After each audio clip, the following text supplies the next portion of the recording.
Hi, it's David here, and thank you very much for joining me today on People and Politics. I'm really looking forward to the year ahead. I've got some great guests lined up. Yeah, I've been busy over the holiday session, and I've created a way where if you'd like to show your appreciation, that's a nice way for you to do that. It's called Buy Me a Coffee.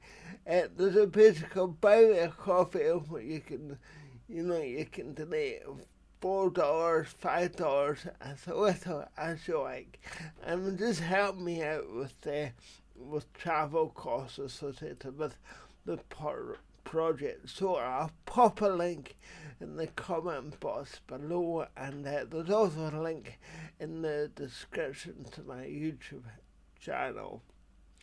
Joining me in today's show is Angus MacDonald MP. Angus is a Liberal Democrat, and he represents the Highlands and Islands. So there'll be so much to talk about, with him. I'm particularly looking forward to talking about the economic growth, or should I say a lack of economic growth, up in the Highlands and Islands, and how whatever party inherited in May is going to have to generate that. And of course, the Highlands and Islands, they have a lot of hospitality, they rely a lot on tourism, and for that they need immigration. So how does that square with the policies of the government right now, and of course the rise of reform? So plenty to talk about there, and of course the global geopolitics. It's hard to get your head around what's going on there today. Keir Starmer has just delivered a very grave speech in response to President Trump's threat of tariffs if Britain and other 6 countries or 8 countries in Europe oppose his takeover of Greenland. It's almost like bully boy tactics to get whatever he likes. So, with all that in mind, lots to talk about.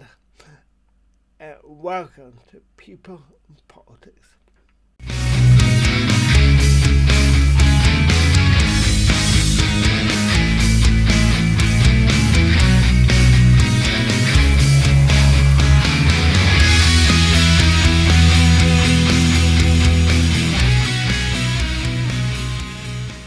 For your time. It's so nice to meet you. And I want to start with today's news that the government have approved the Chinese embassy. And I wonder what you thought about that. About the Chinese embassy? Yeah. Well, I must say, since we came back in January, well, in fact, since Trump got elected, there have been so many macro issues, whether it's Palestine, American support for Ukraine or failure for the support for Ukraine, or their own judiciary, or Greenland. It goes on and on. Venezuela, the Chinese embassy. We had the Speaker of the Republican House in Parliament today, and he was clear that he would not support putting the Chinese embassy where it is going to go. And the British government have agreed. Now, to some extent, Keir Starmer probably wanted to have a closer relationship with China, and was not prepared, and well, I suppose was prepared to sacrifice some of the security concerns in order to get that. So I can't tell you myself whether I'm in favor or against it because I don't know enough. Right. But I do know that it's a huge building and it's close to our tech between the City of London and Canary Wharf. And it seems to be disproportionately large, but I'm afraid this is above my pay grade. Yeah, not fine. But do you think it does indeed impose security risks? Um, I think there will be security risks, regardless of whether they build it there or they build it somewhere else. So I I, Mm, I have no doubt the Chinese are doing everything they can to collect intelligence on Britain or Europe from wherever their embassy is. That's interesting, yeah. And in some ways, it may be easier to monitor if it's close to hand or something. Um, then just going back, but I, I know that you represent Oak Harbor and the Highlands and Islands, and of course, immigration is a very hot topic right now, and it's one that the Scottish government use as a tool for separation. But I wonder how you felt about immigration and whether you thought the Scottish government are going the right way around about it, because it's really hard to get population growth and economic growth up in your part of the world. And I wondered what your thoughts on that were. Well, I've got two things to say about it. One is emigration. We are losing an awful lot of our bright kids, and Yeah. they move south for work or even just to the Central Belt or to England, and we don't see them again. Um, Yeah. so we need to make it an attractive proposition for the young to stay and thrive in the Highlands. So that's my number one issue. And that Yeah. would go a long way to resolving our population problem. The second thing is I really like the idea of points being allocated according to what skills people have, which is Yeah. what they do in Australia and New Zealand. So, Yeah. for example, if we said we're only going to interview prospective candidates in the countries of their own destination, and if we were looking for, say, nurses, um, then to have point scoring done in the Philippines or Sri Lanka or India, to apply people to apply and come here would strike me as a very sensible route. Yeah. Um, but again, I'm not as close to it as I could be, I suppose. Yeah. I, and I think you agree that one of the difficulties out there is accommodation, because I've noticed that there's a lot of jobs, but are relatively unskilled, which they can't get filled. But if you want to get accommodation up there, good luck finding that, because it's very, very difficult to get accommodation up in Yes, the house. Yeah, I think lack of affordable housing is one of the Achilles heels of the Highlands. So we've had a huge number of people move up to the Highlands to retire, and yeah, they, as they're elderly, and they've been able to sell their house in the south for quite a lot of money, they can afford to buy anything in the Highlands. And yeah. in the Highlands, the jobs that we have are not very well paid. So, No, for example, the care sector or hospitality, things like that. And so they struggle to get the money together to take out a mortgage or whatever. So we need better jobs for our young that pay well. Um, and we also need the people who want to employ people, say Scottish and Southern Electricity, if they are if they have a lot of work, then it would be very beneficial if they build housing for their workforce. We used to do yeah, that, the Forestry Commission and the Doctor's House, and um, all sorts of the hydroelectricity, all sorts of organizations, and yeah. indeed every shepherd and employee of a farm, they were all given houses, but it's just something which we've stopped doing. Yeah. It would be good if we did it again. Yeah. I'm not in favor of the SNP's policy right now, because their policy on immigration seems to be just a wide open door, and they want everybody, the enemy, to come to Scotland and the Highlands. And I think there has to be a better way than doing that because it's obviously not working. But at the same time, the SNP use that as kind of like a tool as a reason that we should separate. And I think we need to put a stop to that. Yeah. Well, we do know that the care sector has got a real crisis in hiring. Yeah. And at the moment, the Westminster government are not going to be allowing people to come into Britain, including Scotland, to be care workers under the existing um, visa rules. So we have got quite a major issue, and it's something which I'm campaigning on down here. Yeah. Um, but again, we need to be quite selective about who we recruit to Yeah, yeah. the care sector and stuff. And Well, a lot of the migrants who are coming in are young men, um, and they're economic migrants, and I'm pretty certain that I would be one if I was in the same position as them.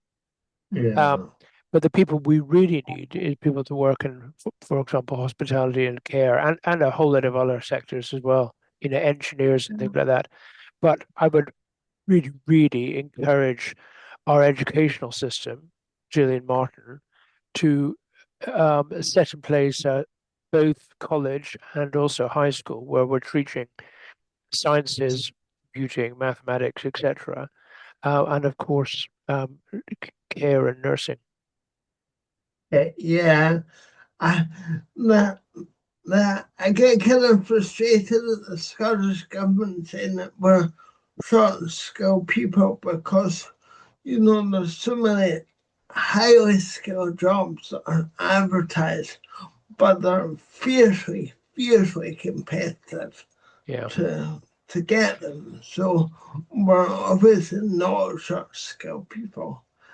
Well, if you want And to work for Scottish and Southern, you need to have a technical qualification for most of their jobs, and our kids aren't in a position to get that technical qualification. But if they do have it, they will earn £10,000 more a year than the other professions.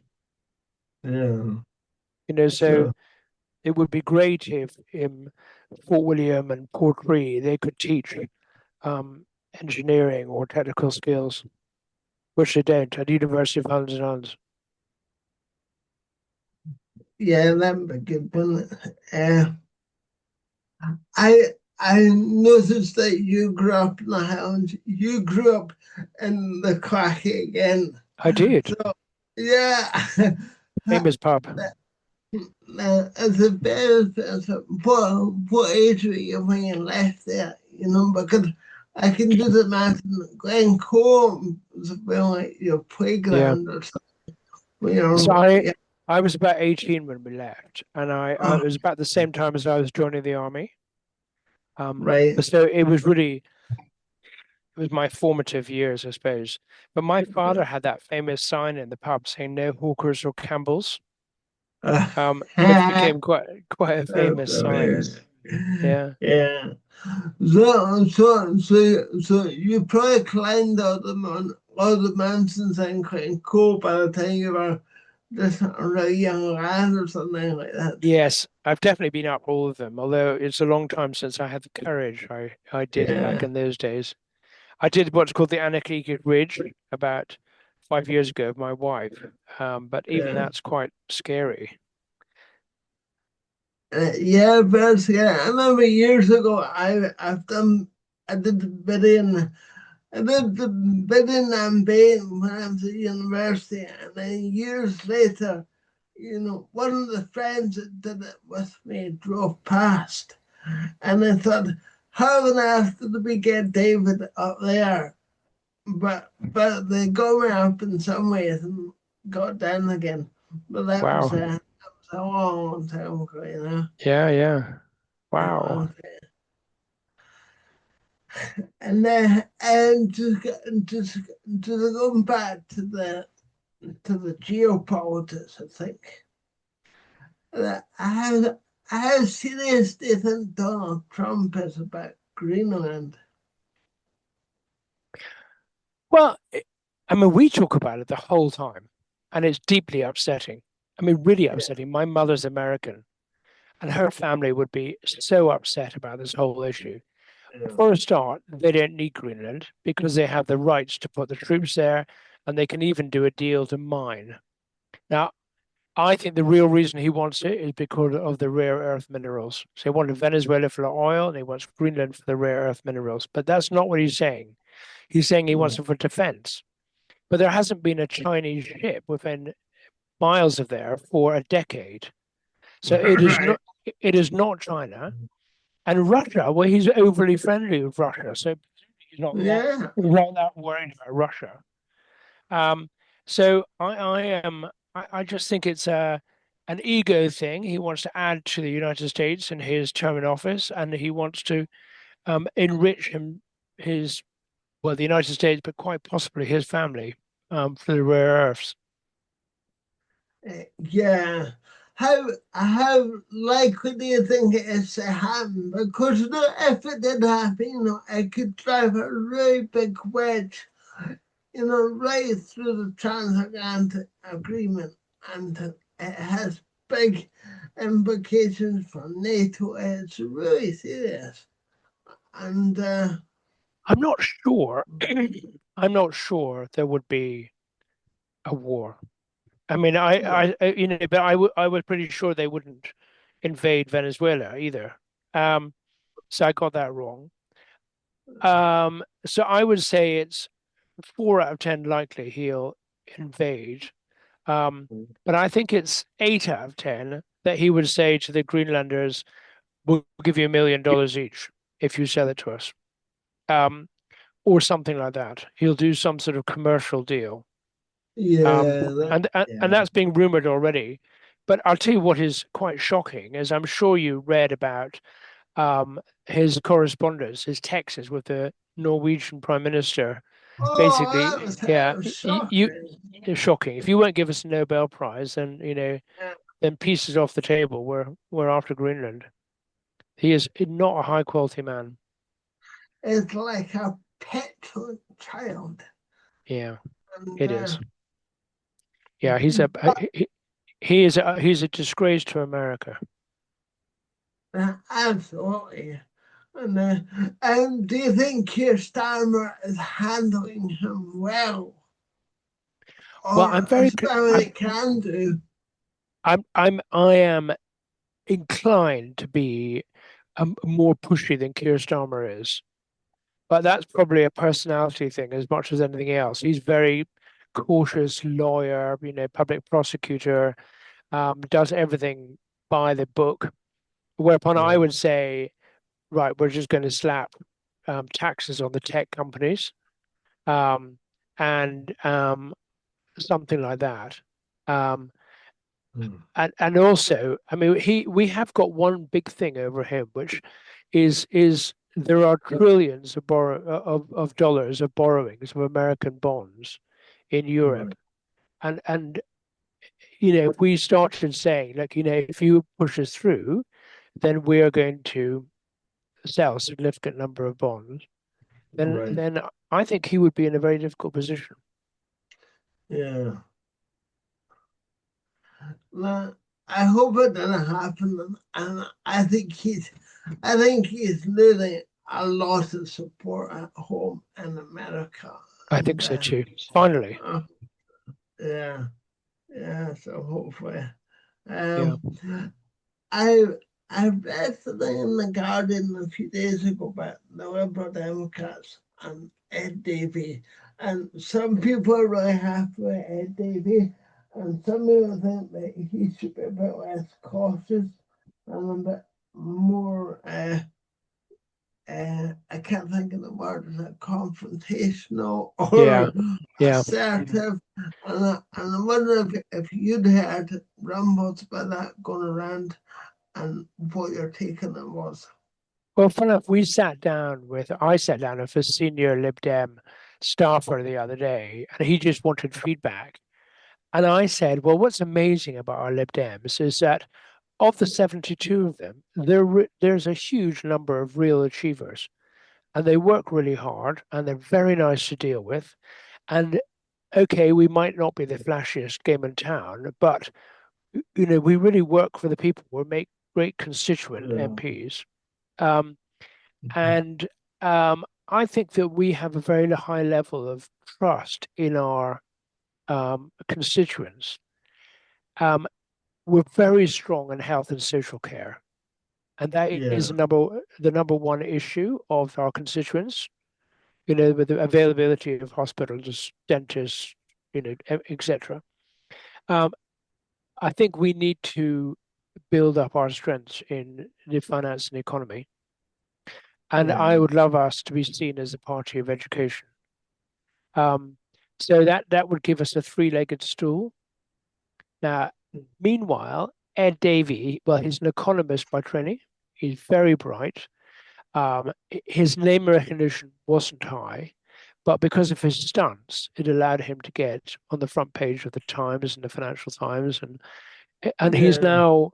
If I think somebody told me he was the most trusted of the leaders, but he's certainly, he's when he speaks in Parliament, he holds the House. Where with Kemi or Farage, everybody's shouting and booing. But when Ed Davey speaks, people sit up and listen. So I think he's respected by all the parties. Yeah, I get frustrated at the media because, because Farage gets so much oxygen from the Yeah, media. And of course, you've got so many more politicians in reform, but the media are all about, Farage. And I really like Ed Davey. He's really switched on when it comes to health and social care. And that's part because of his own circumstances with his son. And and I think it's funny, at the last election, he got a lot of flack for the stunts that he did, but who was laughing after the election because he did so well and he got so many yeah, more seats yeah. than I mean, other than have ever had. I, So I, I am. I sit in front of Nigel Farage quite a lot, and I have a convivial relationship with him. And I was interviewed in the BBC, and they said, "Well, what do you think about Nigel Farage? They have a much higher um, um, voting um, prediction than you guys." And I said, "Well, he's pro-Trump, and I think it's many times has he at least refused to speak out against Russia. Yeah. And then he's pro-Musk, very definitely pro-Musk. In fact, was keen to get $100 million from Musk, and he's pro-Trump. We don't hear him taking bits out of Trump. He has said he wants to get rid of the NHS and have an insurance-based system like they have in America, which is not good for the more needy and the poorest of the no, constituents. And he wants to get rid of the BBC and saying it's too liberal. But actually, the BBC, I believe, is the most respected media organization in the world. So, all my dealings with the BBC they've been painfully keen not to be seen to be biased. I mean, they really go for it. So I think the BBC does a really good job. yeah, I'm a big fan of the BBC, and I think they take a lot of flack, which is not deserved. Yeah.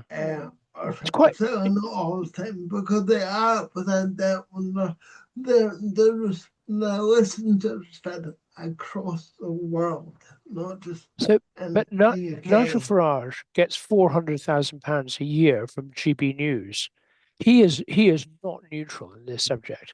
He'd No. like to he'd like the BBC out and GB News in. Yes. That's one reason. And the other thing which has surprised me about these reform voters is he seems to be able to get people who are disenchanted, left wingers who are very Scottish. And historically, they would say those people are slightly left of center and they are pro Remain in Europe. They're pro Europe. So why on earth have they swung to being extreme right and anti-Europe? So it's a sort of protest vote, and I don't think it's going to stay up. I personally think that they're in for a bit of a shock. I don't think in 10 years' time we'll see them as one of the major two or three parties. I completely agree with you, because I think people are talking like reform of the new right, and they're going to replace the conservative. I think they'll have the day. It might take 8 or 10 years, but they'll come and go, and yeah. David, do you remember Corbynism? I mean, that was Corbynism was a huge thing. And they had hundreds and hundreds of thousands of members, and it rose and it fell. And I just wonder if Reform is that same sort of organization. I mean, they're taking the more extremes of the Conservative Party. If Scotland have rejected the Conservative Party, thank God, then why are they taking a party to the right of the Conservative Party? Yeah. Yeah. So, yeah. What do you think will happen in Scotland in May? Because the SNP don't have a good record, but the Labour Party are not very popular right now either. No. Do you think the SNP will still be the biggest party? Well, I know what the polling is saying, but my experience of the polls is they're terrible, because they said I was going to come fourth with less than 10% of the vote, and instead I came first by a considerable margin. So they got me completely wrong. So when I'm out knocking on doors, which I have been doing a lot for the Scottish Parliament, the SNP don't have much support. We don't have much Labour in our neck of the woods anyway. Reform does come up, but maybe they don't tell me if they're going to vote Reform. So I think that we will certainly win Caithness and Sutherland, and we will have a very good chance at Lochaber, Skye and Badenoch. In fact, we will win it. And then Inverness may or may not. It's up against Fergus Ewing, who has become an independent. So he had 48% last time, and I think he will drop to 30%. And I think the SNP will get the other 18%. Okay. And then my candidate, called Neil Alexander, he will have to get over 30%. Now that is doable, because I got 38% in Inverness. So it is possible, but we'll have to work very hard on it. So were you quite shocked when you got elected? Yeah. My wife's more shocked than anybody in the world. Yeah. That wasn't meant to happen. It was not meant to happen. No. No. But we started our campaign a year before the election. We worked really hard at it. I built a really big team of 140 people. And we, knocked on every door several times. It was a well-funded campaign. Lots of the farmers and the business people came in behind me, and I'm very well known in the Highlands. So I just think we fought a very classic campaign. Good. Yeah. Well, it obviously worked. Yeah. Well, yeah. Which is great. And I love coming up to your part of the world. It's really fabulous. And and I wish I could spend more time up there. But it's so hard to get accommodation, and it's very, very expensive. It is. It's phenomenally beautiful. Well, it's much cheaper out of peak season, David. If you come any time in the autumn or the spring, you'll find it's a third of the price. Yeah. But accommodation is expensive, and it's not very high quality around Fort William. And I think one of the big issues we have is we really only have, say, 7 months to make the money. So Yeah. you have to bear a whole year's worth of costs, business rates, energy, and even Yeah. staff for 7 months worth of revenue. So that's a real problem. And over the summer months, I tend not to want to come up because it's No. so phenomenally busy. Yeah, too busy. Around the sky and the North Coast. It's just, Yeah. I think people on the North Coast are getting pretty fed up with the business. Yeah. But they've got to make money, and there's no other ways to make money up there. So Exactly. Yeah. yeah. But Angus, thank you very much for taking the time to talk to me today. David, if you've got time, there are two other subjects I'd like to talk briefly about. Of course, I got lost. Okay, so the first one is the lack of care homes on the West Highlands. Yeah. So, in the care home industry in the West Coast, there are only 8 care homes from Ullapool all the way down to South Loch Harbour. Wow. And that is just over 200 beds in total. So Skye has only got 45 care beds for 10,000 people. And people are being sent 100 miles away from their families to care. So my dad had to go from Spean Bridge to Edinburgh. So it is it's a real crisis. Yeah. And we have a 71% increase in the age of people over the age of 75 over the last 15 years. So, and that is only going to get worse. Yeah. So we are trying to, or I'm trying to get 4 60-bed care homes with staff accommodation paid for by the Scottish government in Fort William, Fort Augustus, Ullapool, and Portree. So that's my big campaign, and I've met Tom Arthur several times now. And we had a big conference. We've done a big report on it, and they have set up a working party to look at it. So that's one thing, which is a big worry. Are the Scottish government quite amenable, or they could open to that? Obviously, it'll cost millions of pounds, but have they been helpful so far? Yes, they have, because the big issue they have is what they call delayed discharges. People in a hospital who should be in care of some sort. Yeah. And that has cost Scottish Government or NHS Highland £154 million over the last 10 years. Wow. So Raidmore in Inverness has got loads of people in there, should be in a care home, and their beds cannot be used for people who are needed for operations and other procedures. So it's very much in the best interest of the Scottish government to take people out of expensive hospitals and put them in much cheaper care beds. Yeah. And the other thing, David, which exercised me a lot, is that the Highlands is becoming the centre of electricity, not just for Scotland, but for Britain. And we have wind turbines being put on the tops of many of our most beautiful hills. Yeah. And yet we have the second highest level of fuel poverty in Britain. Yeah. So if you live in rural areas, you're paying 26p a kilowatt. And if you're in urban areas, you heat your house with gas for 6p a kilowatt. So you can be living in Skye, open your window, seeing turbines and paying a ridiculously large amount of money for your energy. Yeah. So what is in it for us to host Britain's infrastructure? And the Scottish government and the Westminster government both have things they can do which would make a big difference, and they haven't done them. But I am fighting every day on these issues. Yeah. That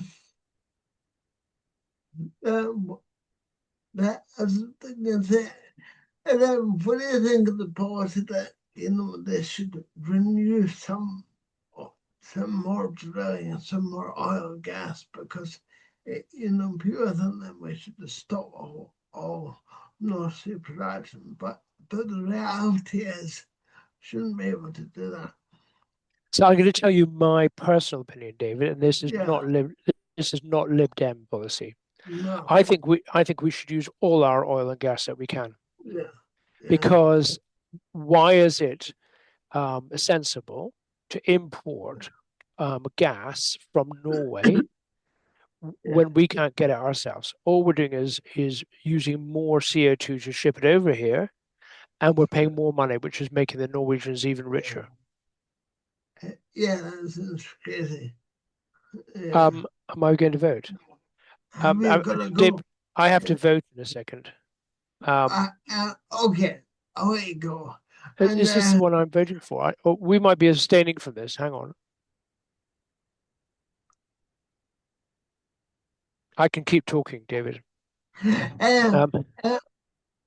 But I want to ask after I just moved back to rural area. I grew up here, but I've been away to study for 30 odd years, and I've come home and I went out the house, and the hills are now covered as far as you can see in wind turbines. Yeah. But I'm sure it's the same up in your area. I wonder what you thought about that, because in some ways, I find it not very, it's not beautiful. No. I find it sad, actually, that the houses and that are now covered. I don't know how you felt. So we had, in the 1970s, we had an opportunity of having a wealth fund, and we didn't do it, and we spent the money. Now, Norway did have a wealth fund. Now, we have this another opportunity now. So some S&P ministers said a few years ago that we have the opportunity to be the Saudi Arabia of renewables. Well, it is not happening. There is very little money going into the communities. Yeah.